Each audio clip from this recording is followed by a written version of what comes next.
I went out to bleed and to die. I thought that my country might help me, but this was my country's reply. Soup, soup. They gave me a bowl of soup, soup, soup. They gave me a bowl of soup. One more chorus, come on now. Soup, soup. They gave me a bowl of soup, soup, soup. They gave me a bowl of soup.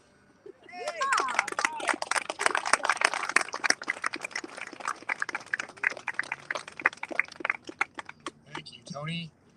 Tony by day is an attorney for Sugar Law Center. He's out there fighting the good fight for working people everywhere, all over this city, this region.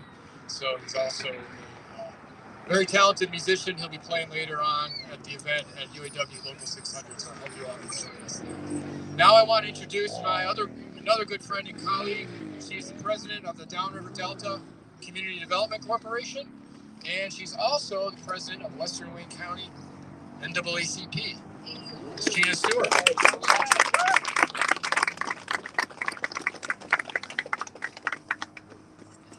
Good afternoon, everyone. And thank you guys for coming out and sharing this beautiful day with us. Like Paul said, I am the president of Downriver Delta CDC. And years ago, when this was just a bar or some land, they started building this wonderful park here. So whenever you're out and about, you have to come by and understand there's a meaning to all of the things that are here. You're standing on blocks for a reason with the pellets. You're standing in front of the monument for a reason. Everything here has a meaning to it.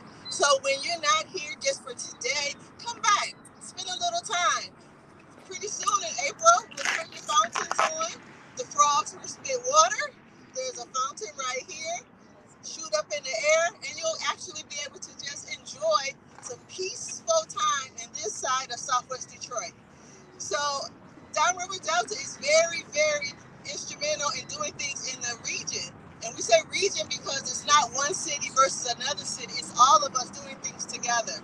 So our region is Ecorse, River Rouge, Southwest Detroit, 48217, Melvindale, Lincoln Park, and Wyandotte. Those are the cities that we work together on. And as we do our bike rides every year, we go through the different cities so everybody can get a little taste of history. So this is history here, and I'm not going to go on any further, but please enjoy yourself today. And as we travel this march, walk down the street for about a mile, please take in the sights, because one day those will be historic sites as well. So I'm going to bring up our state rep for the 6th District, Mr. Tyrone Carter, who was also a member of our board a couple years ago. He was a member of Downriver Delta Board, but now he represents us in the legislature. So, all right. Good afternoon, everybody. Solidarity to you all. Paul, thank you so much for having me come do this, because what you all have done here has been very intentional for the people who don't know the symbolism of what this represents. I was one of those. Now, I was born and raised in Southwest Detroit. I used to catch the bus back and forth when there was a bar, a TV repair shop, and I had no idea the history of what we're talking about today. So to keep from rambling, I got some notes. We're talking about in 1932, right?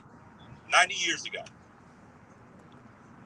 What is significant about then that is even significant today? It was a hunger strike. We're dealing right now today with food insecurities in many of our communities. Many people were dying from starvation because of the Great Depression. And it took a group of people to say, hey, this is enough. We need to bring attention to this. But also, in bringing attention to that, they had a list of demands. One was rehire unemployed workers. 2, provide health care. Why is that? It's so significant because right now, as a retiree, I don't have health care. Many retirees from municipal departments don't have health care. So we're talking about 90 years ago. We're talking about today. End racial discrimination in hiring and promotions. 90 years ago, we're talking about today. The biggest one was the right to organize a union. Now, this happened in 1932. And people right now, the microwave has destroyed our young people because they want instant stuff. It wasn't until 9 years later that the UAW signed a contract with Henry Ford. So it didn't happen immediately. But what also came out of that was banks were closing. There was no FDIC. People were losing their life savings. So I say all of that to say progress is a process. I salute the men and women that took it upon themselves to do a hunger march. And it was peaceful until we got to Dearborn. Dearborn has been known for racial inequity. And a lot of people know, and his picture is over there. There were 4 people that died and 60 that got hurt. 4 were buried in Woodmere Cemetery. 3 months later, I want to say Curtis Williams died. He was black. Because of segregation, he couldn't be buried in Woodmere Cemetery. So we've come a long way, but we still have a long way to go. And as long as we're united in that fight, I think slowly but surely we will get there. So to my brothers and sisters in the union, solidarity now, solidarity forever. I support you forever and a day, because it was a union that afforded me the opportunity to have a safe working environment. See, people take things for granted. A safe working environment, a good wage, benefits, and a retirement. And today, in a right-to-work state, we have to fight even harder to get those things done. So I thank you. I applaud you. Anytime you need me, I'm here. And it's an honor and a privilege to be here, Paul. So with that, I want to introduce my colleague. Well, not colleague, but in the legislative body. She's a city council person for District 6, Gabriela Santiago Romero. So,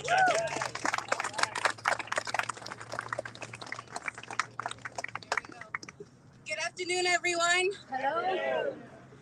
Thank you all so much for having me. Thank you for the organizers of MarchON for putting this together.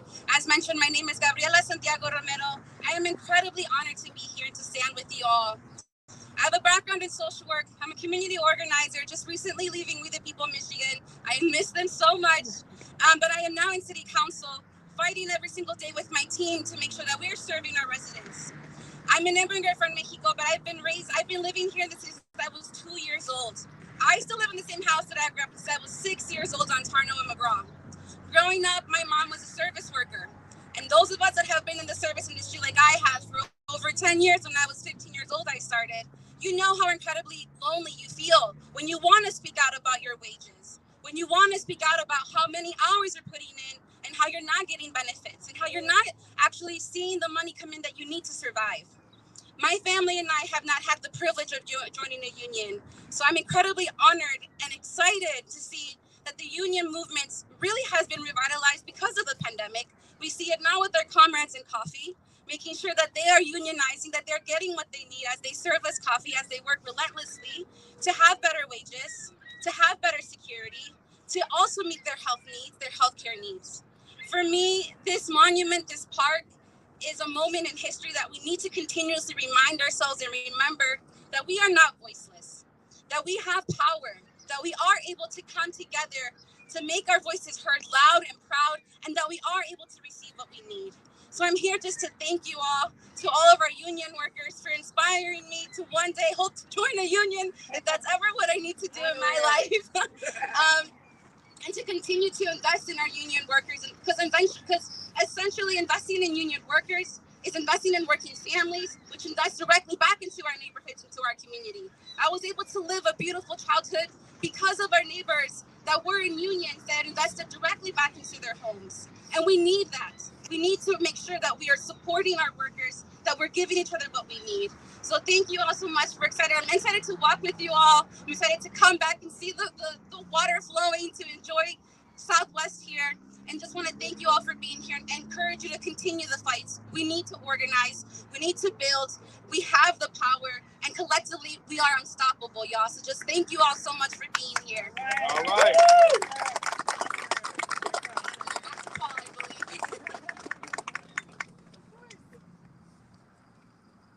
Thank you, Councilmember Santiago Romero and Representative Carter for those inspiring words. Our next speaker is someone who is really central to the story that we're telling here today about why this park is here and how it came about. The memory of the Hunger March was kept alive really by Local 600 in Dearborn for many years. And so I'm very pleased to introduce the president of Local 600 in Dearborn, Bernie Rickey. Thank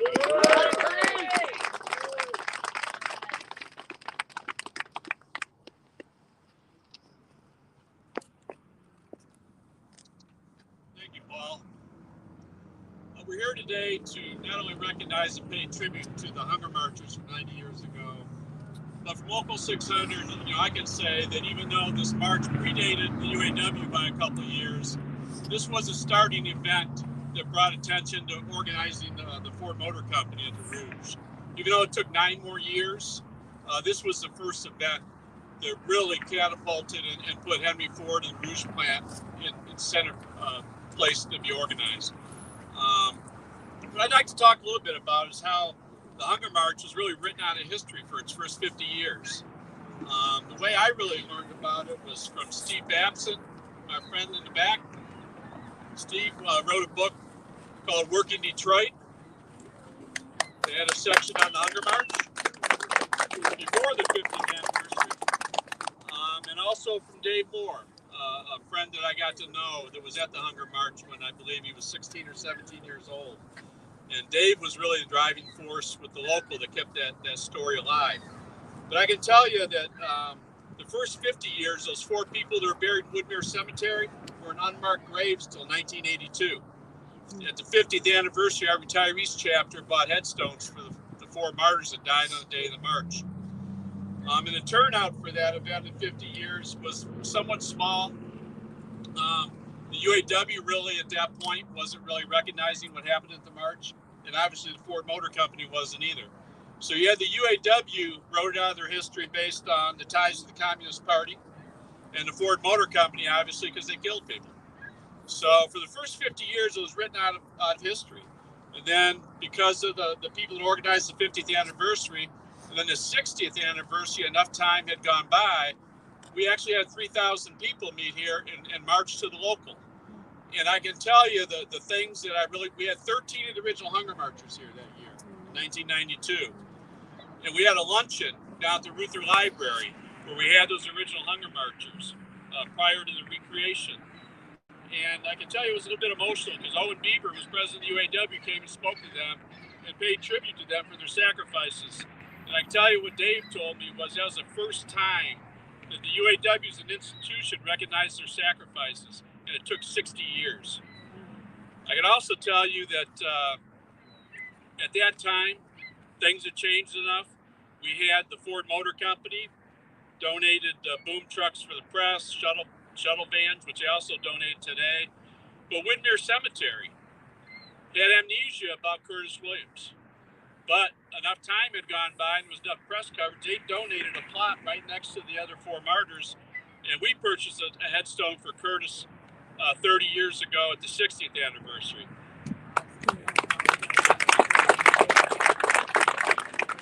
And I can tell you the one other incident that I can tell you that something I shared with Dave Moore was when they built the new truck plant in the Rouge, and this is in the early 2000s. If you go by gate 4, there's a turnoff where people pick up people and drop off people, and there's granite etchings of different historical things that happened in the Rouge over the years. And they put an etching up there, the Ford Motor Company, of the Hunger March. And I took Dave over there and showed it to him. He just couldn't believe that Ford was actually recognizing what had happened 70 years prior to. So in saying that, I just think it's very important that we keep this history alive and we teach it to the young people. Because if we don't recognize the past and the struggles and the sacrifice that took place before us, we're not going to continue progress going forward. So we have to understand the history. We have to teach it to the young people. And they have to understand that the people gave their lives for what we have today. And it's up to us, our responsibility to hold on to that and continue to make progress to improve the quality of people's lives. Thank you.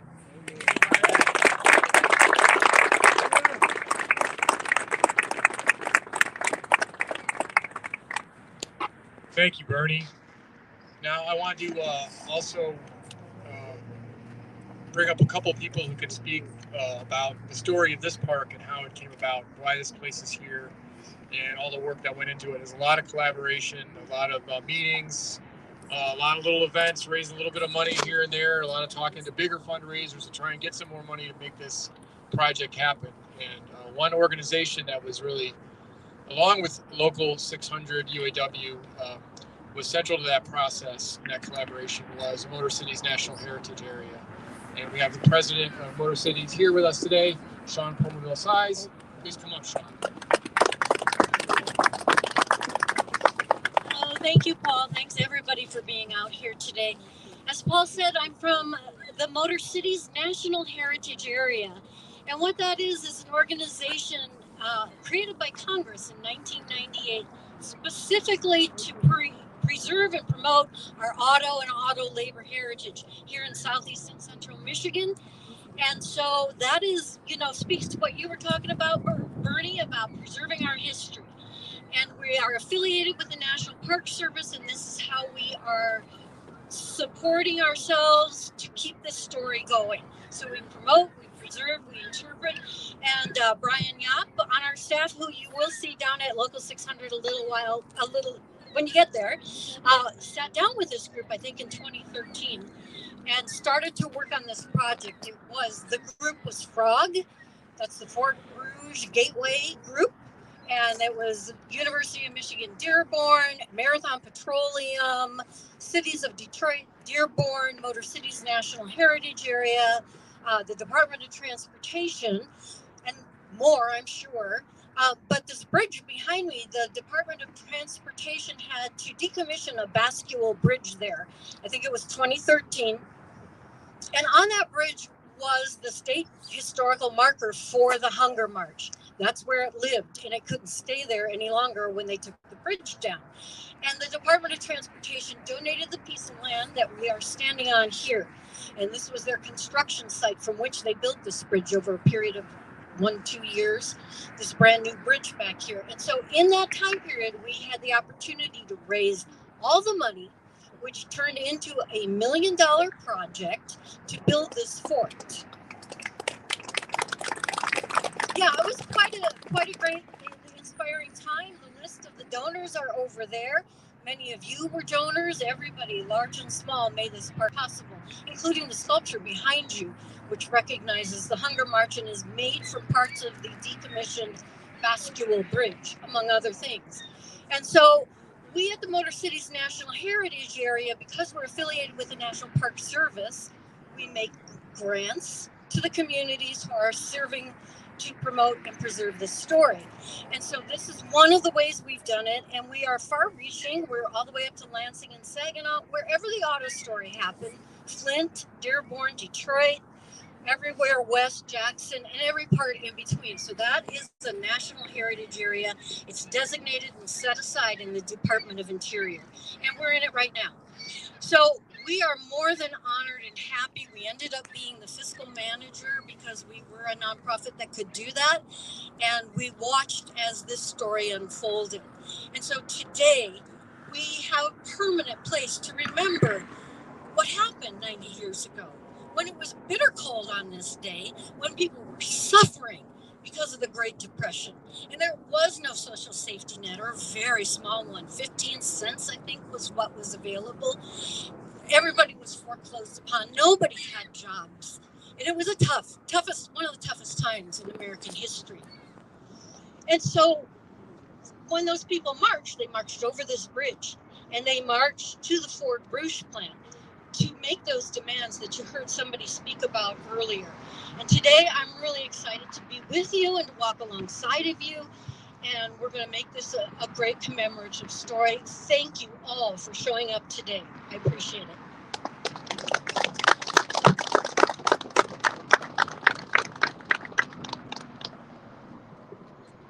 Hey, thank you, Sean. Thank you so much. And I want to introduce someone else who was really pivotal to the story. Not only to the story of the park, the creation of the park, but to preserving the story of the 1932 Fort Hunger March.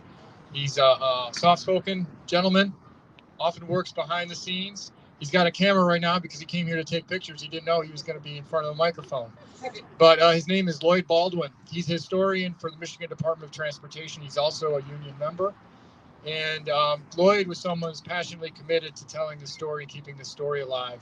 And I want Lloyd to come up and say a few words about what went into this process of keeping this history alive on the part of the state, and what went into the development of this park, and why it's so important that this park stands here today and that we remember what happened here in the city of Detroit. So come on up, Lloyd.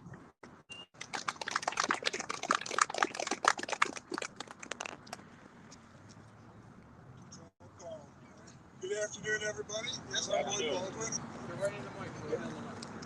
How's this? Better? Okay. Good afternoon again. I'm Lloyd Baldwin. Yep, I'm from Michigan Department of Transportation, and I've got the glorious job of being a historian in the Environmental Services section. And it's a great job, a challenging job, and this project, this park, is probably the most biggest piece of pride that I have in my 20-year career with MDOT. The bridge behind you opened in 2016, but getting to that opening day was very challenging, very difficult. We actually began the environmental assessment for the old 1926 Basque Bridge in 2002. And we were cognizant of the bridge's role in the Hunger March as a crossing point from the peaceful surroundings of Detroit to the dangers of Dearborn.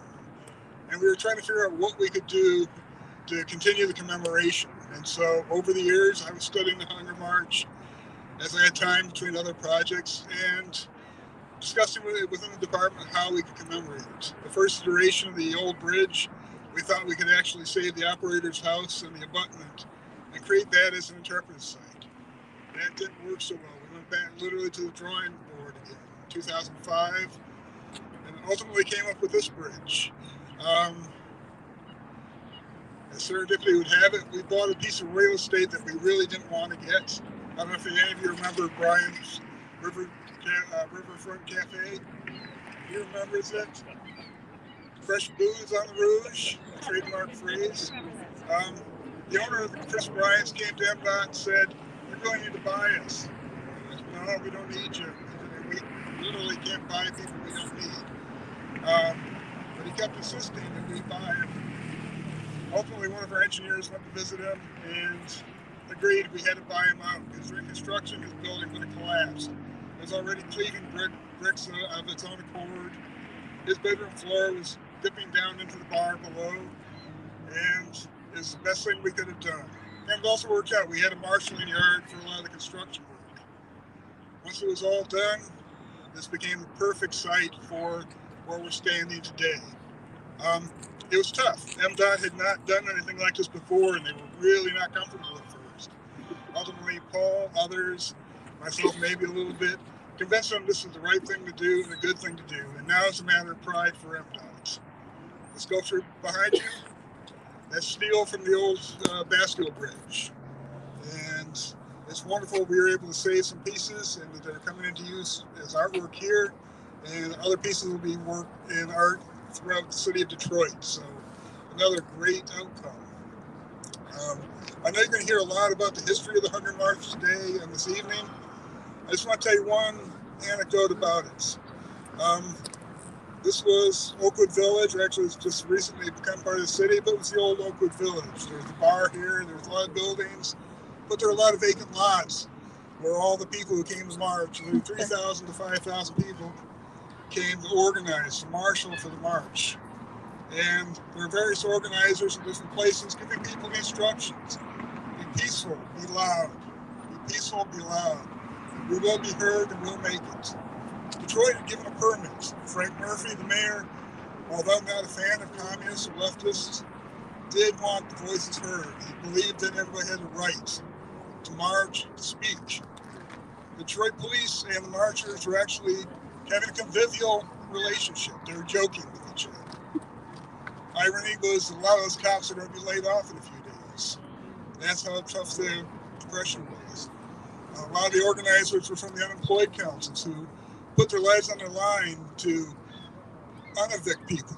They had to have a system where if they couldn't force the eviction people to leave, they would wait for them to go. You know, the deputies and the movers would put everybody's property on the sidewalk. They would leave. They would charge the landlord $25 for that. The eviction people or the unemployed council would come in and put people's stuff back into the houses, move them back in. A lot of times landlords couldn't afford to evict them again, so they'd have to move on. The actual landlords went to the city and demanded welfare because they couldn't afford to evict people. Kind of an ironic thing, but back to what I actually wanted to say, I'm kind of getting on a jag here. The mood here was convivial. They were joking, they were singing. Nobody imagined it would go so badly that there would be martyrs that day. So when you're at the Union Hall, remember it was intended to be peaceful, loud, and fun. So enjoy yourself tonight. Enjoy the music and the food, and enjoy the camaraderie. And thanks for having me here today.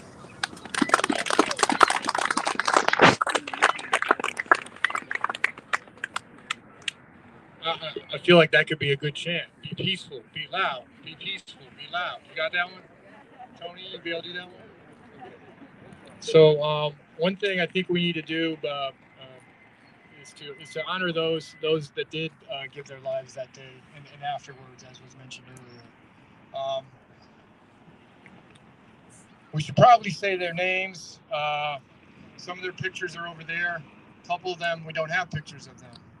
The names were Joe Bussell, Joe de Blasio, Joe York, Coleman Lenny, and Curtis Williams. And to honor the memories of those 5 men and all the others that were here. There were thousands here.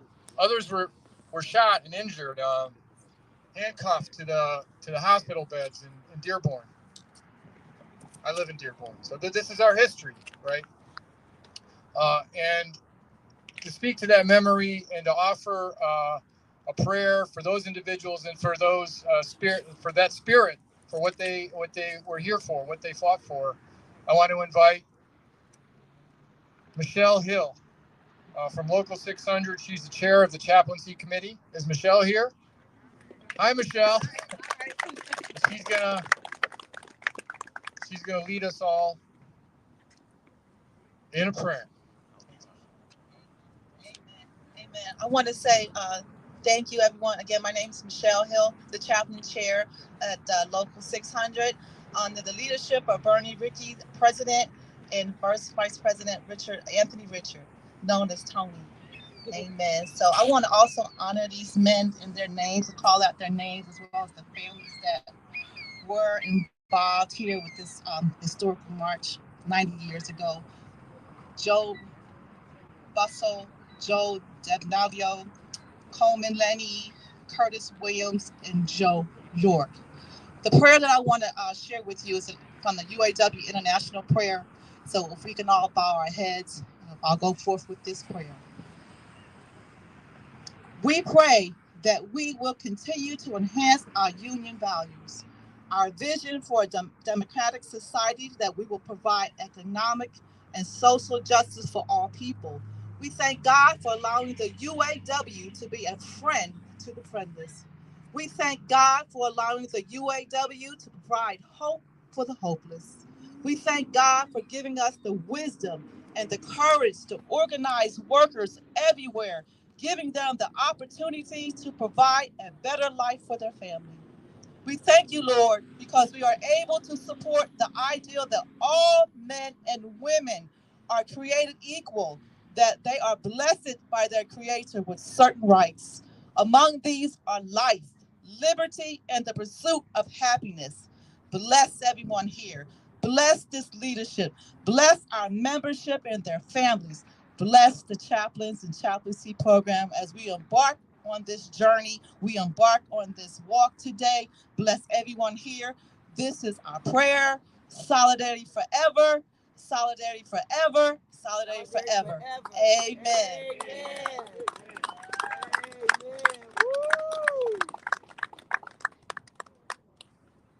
Okay, is everybody ready to march? To be convivial.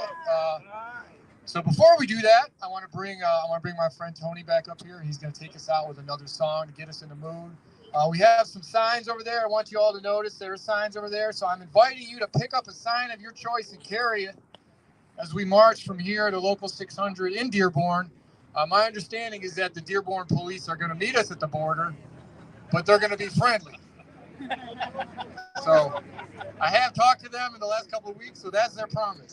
I do also want to say one more thing before we do that. That this park, this is chapter 1. This chapter 2 is over there. That's the northern gateway of the Downriver Link Greenways. That's going to connect this spot all the way down to Flat Rock. You'll be able to ride, roller skate, if you're a roller skater, skateboard, walk, or paddle. I see Brian, Rouge River Man. It's right over here. Brian puts in a lot of time volunteering over here. He's the one that built the pier down there for the fishing spot. So this is chapter 1. That's chapter 2. Chapter 3 is right over here. We're calling that's phase 2 of the 4th Street Bridge Park. Friends of the Rouge is leading the charge in planning and raising the money for phase 2 of the 4th Street Bridge Park, which will include a universally accessible canoe and kayak launch so that people in this community have access to their beautiful Rouge River here in this neighborhood. So there's a lot more coming, a lot to look forward to. And this story of the labor story and the community story is not separate from the story of the environment here. This is a community which is still facing struggles as far as the burden of on the environment by our history of industry and by active industry. So this spirit of the Hunger March and for the demand of working people for a better life, for better conditions of living is an ongoing struggle, and we're here to commemorate that as well. So I think I spoke enough for now. You come to the local 600, you might be able to hear me speak some more. I don't know. Maybe I shouldn't say that. Okay, everyone. Instructions. Okay. So, or Tony, you want to give instructions? Tony will give instructions, but the instructions are going to be simple. We're going to pick up our signs. We're going to march. Those of us who are marching, if you're not able to march, of course, you're welcome to find another way to get to the local 600 and meet us there. But we're going to go across the bridge. We're going to stay on the sidewalk going across the bridge here rather than marching down the middle because this could be a dangerous crossing for us. But and the new bridge does include a widened sidewalk, which is much more friendly to bicyclists and pedestrians. So we're going to go across the bridge on the sidewalk here, and then we're going to turn left on Miller Road, and we're going to walk up the center turn lane, which should be, we're going to have an escort from a convivial escort from the Detroit Police Department with us to make sure that we're safe as far as traffic goes. But those are basically the instructions. We can sing, we can chant. Anybody that knows songs and chants, you're welcome to lead us. Maybe Gabriella will be able to do that for us. Tony, you going to come and say something? Yeah, the only thing I want to say is that if anybody who wants to march that drove down here, we have transportation at the local. And so if you want to march with us, they will bring you back to your cars. So anybody who wants to march, they have an opportunity to march, and we will bring you back. All right?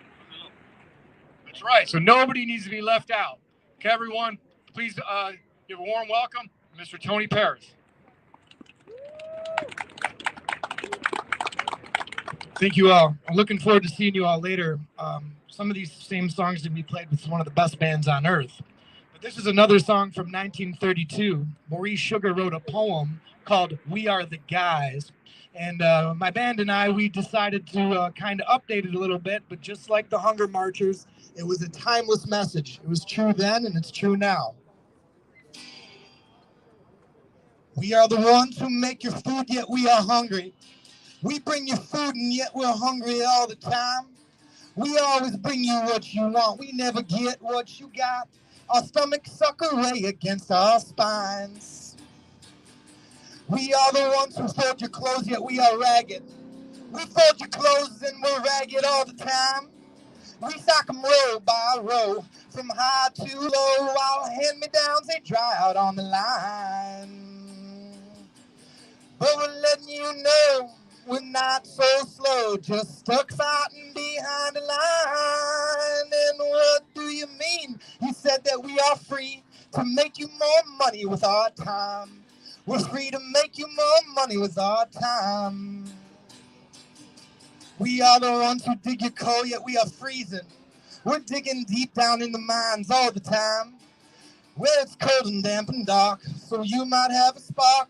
I need the lime. We are the ones who make your cars, yet we are walking. We build your cars, and while we're walking all the time, we sprayed a new coat of paint while the bus made us late. Why you gonna take us for a ride?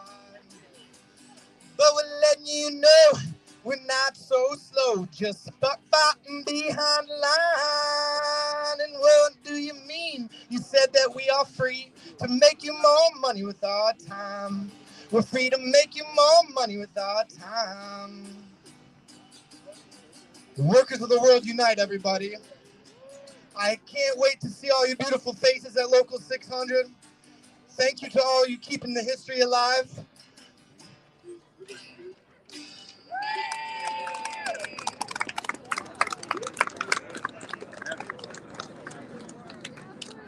All right, everyone. Do I have a volunteer to lead us? Do we have experience on Local 600 folks? Anybody experienced to lead us in this march up here? I like the sign over there, lock up U.S. oligarchs. We got an old version of that over there. I hope you like it. It's, I think it says, publish the tax lists, punish the tax dodgers. That's what it says over there. That was a sign from 1932. All right. Representative Carter is going to pick up the sign and lead us, everybody. Give him the 10 demands. 14 demands.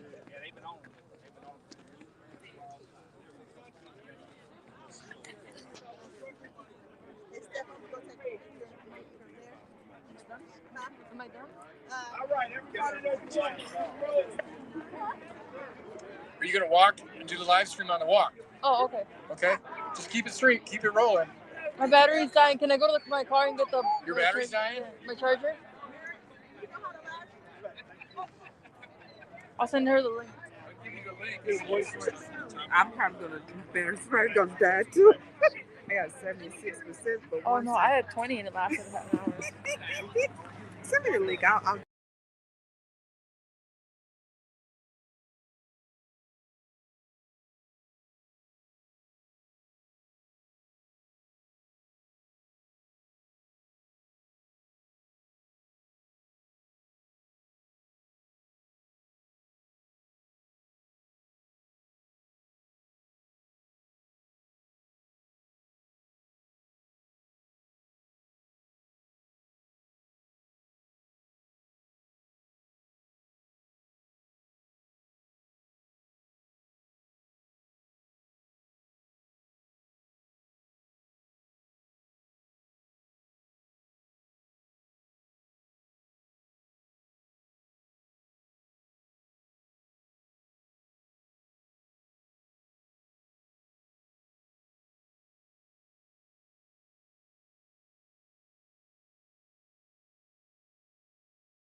they gonna leave you. You better get the drink.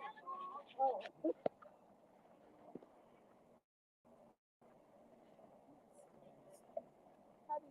I don't know. Oh, he's doing something. All right, here we go. Oh, wow.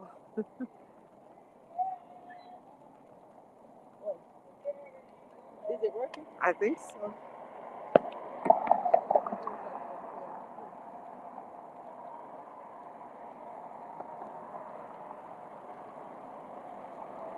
Thanks for coming out. Okay.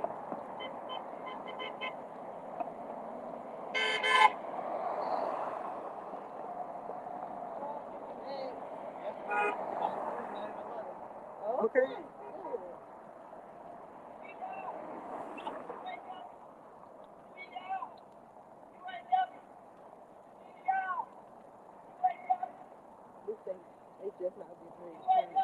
Mm-hmm.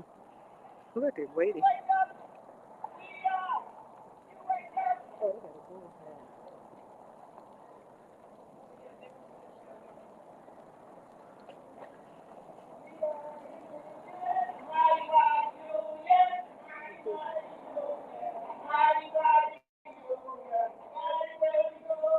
Everywhere we go, people want to know. People want to know who we are, who we are.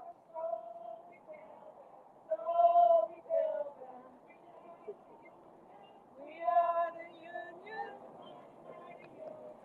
mighty, mighty union.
They got a nice chat.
Yeah, he said they would meet us there.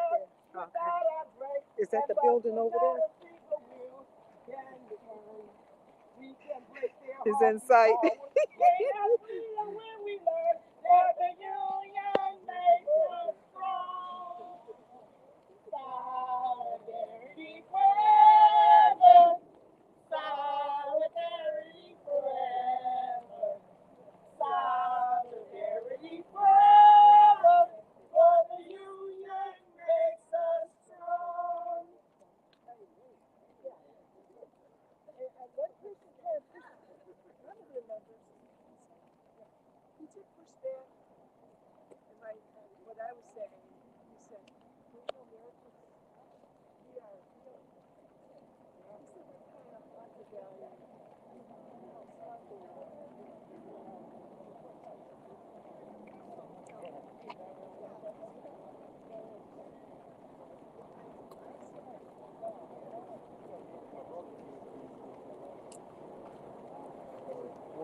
It's like when you ask if you can watch TV and Mom says no, and you come ask me and I say also no.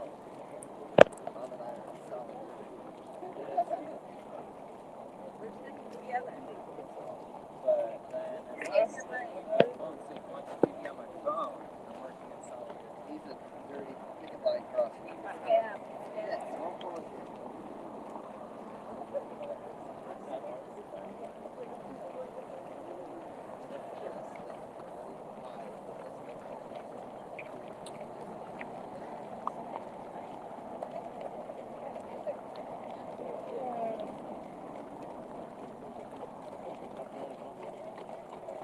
Well, they really started out with pretty hard rock. Okay. Because you can't find something. They get scheduled it for a long time. They'll set flights up on schedule.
Terry Grant. Hey, Gary. I didn't catch his name back there. Paul. All right. Which one? I think you're going to be. Down with Delta. New Development Corporation.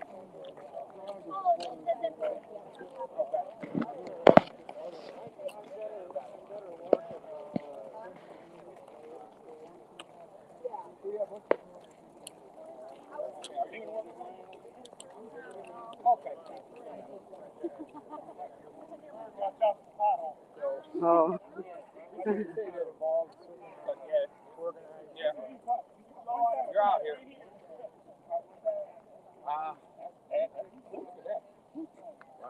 Michigan's finest. Yeah, there we go. Michigan's finest. Going in the wild.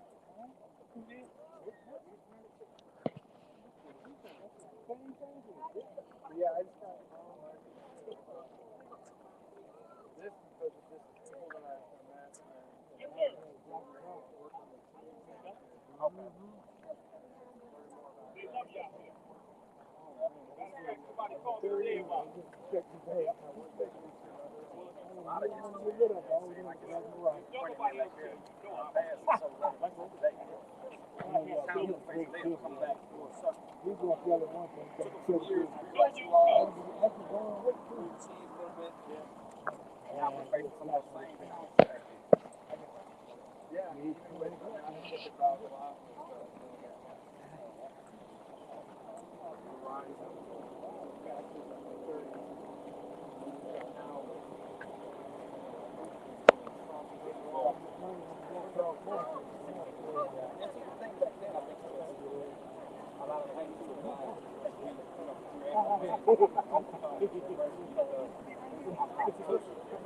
Now they got smart. It took them decades.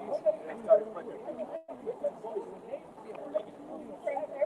one law at a time, one little deal at a time. Boom.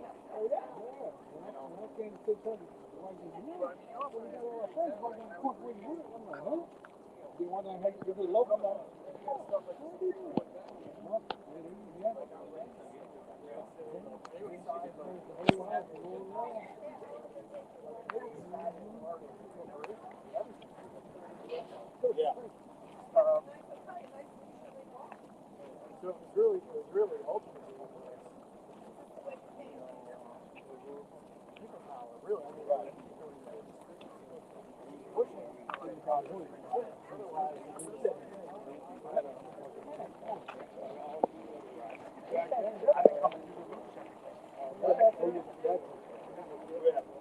Yeah.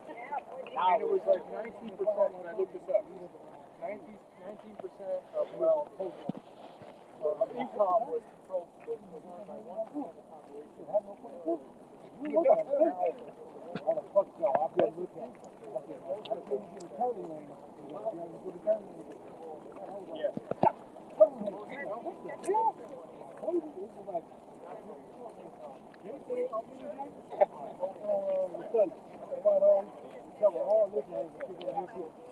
Everyone wanted to get right lane, left lane, and say they find out what you like.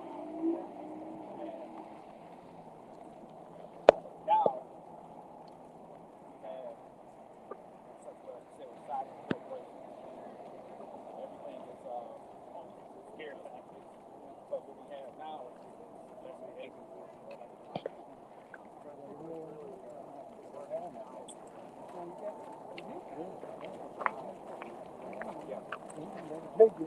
Propaganda is very much. Hey, Dr. Taylor. All right. Let's go on. Thank you. All right. We're in the hands of our dear one police. Right. Take your kids, Jeff. They're working, is always slacking. You're always looking for them. All right.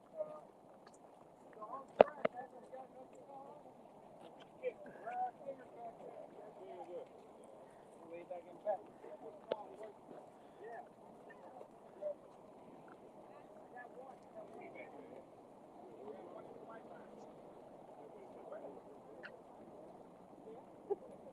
Drop that hole.